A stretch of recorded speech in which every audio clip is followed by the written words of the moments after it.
Hello, Beshies! Gawa tayo ng lechong manok. So, kailangan lang natin ng lemongrass, garlic, ginger, lemon juice, at maglagay din tayo ng sugar para medyo matamis-tamis at toyo, tubig, black pepper, and then i-blend na natin siya.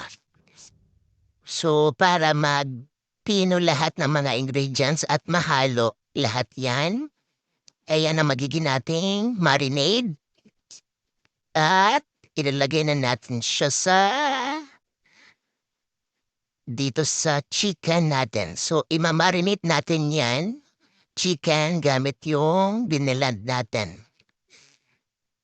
So, yung loob, lagyan din natin at labas para manuot yung lasa.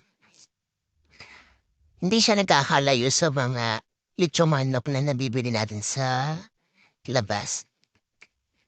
So, kung nagmamadali kayo, pwede na rin yung 1 to 3 hours, pero much better para manuot yung lasa niyan, i-marinate natin siya ng overnight. So, ayan na, yung parang nililigo-liguan lang natin, ayan.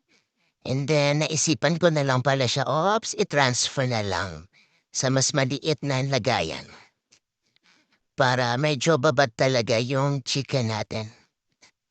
So, after natin siya ma-marinate,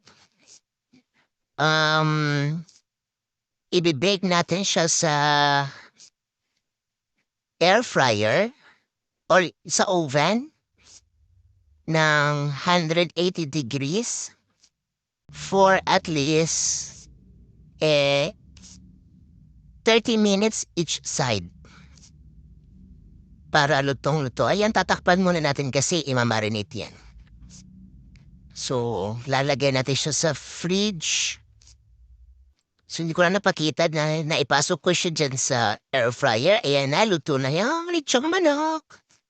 Yummy! Gawa na lang ng gravy.